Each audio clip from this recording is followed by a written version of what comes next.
पत्नी का शक। शादी के 3 साल हुए थे और एक दिन पत्नी के मन में ख्याल आया, क्या होगा अगर मैं अपने पति को छोड़कर चली जाऊं? पति का रिएक्शन क्या होगा? फिर वह क्या करेगा? इसी विचार के चलते पति की परीक्षा लेने के लिए उसने एक चिट्ठी लिखी।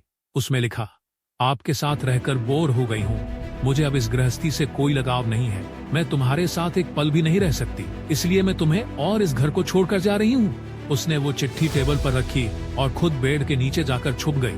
थोड़ी देर बाद पति ऑफिस से घर लौटा। उसे घर में अपनी पत्नी कहीं नहीं दिखी। फिर उसकी नजर टेबल पर रखी, चिट्ठी पर पड़ी। चिट्ठी को उठाकर उसने बड़ी देर तक बिल्कुल शांत रहा, कुछ नहीं बोला। थोड़ी देर तक बिल्कुल शांत रहा, कुछ नहीं बोला। फिर उसने उसी चिट्ठी में पीछे कुछ लिखा और अपने मोबाइल में गाने बजाकर जोर जोर से नाचने लगा। फिर उसने अपने कपड़े बदले और अपनी एक फ्रेंड को फोन लगाया और कहने लगा, मैं आज आजाद हो गया हूं। मेरी बीवी को आखिरकार यह एहसास हो गया कि वह मेरे काबिल नहीं है, इसलिए वह खुद ही मुझे छोड़कर हमेशा के लिए चली गई है और मैं अब आजाद हो गया हूं। तुमसे अभी सामने वाले बगीचे में मिलना चाहता हूं, फटाफट वहां आकर मुझे मिलो। ऐसा कहकर पति घर के बाहर निकल गया। दोनों आंखों में आंसू की धारा लिए पत्नी बेड के नीचे से बाहर निकली। उसके हाथ थर थर कांप रहे थे।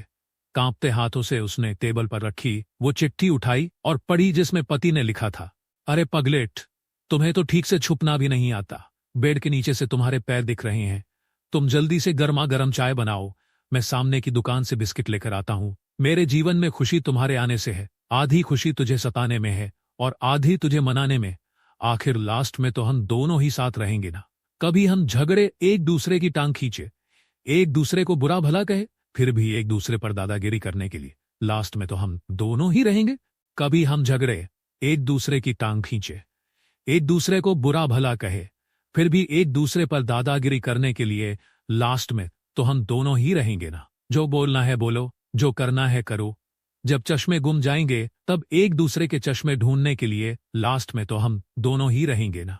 कभी मैं रूठूं तो तुम मुझे मनाना, कभी तुम रूठो तो मैं तुझे मना लूंगा। एक दूसरे को लाड लड़ाने के लिए आखिर में तो हम दोनों ही होंगे ना।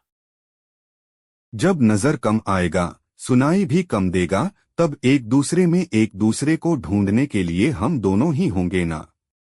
जब घुटनों में दर्द बढ़ जाएगा, कहीं आना जाना भी बंद हो जाएगा, तब एक दूसरे के नाखून काटने के लिए तो हम दोनों ही होंगे ना।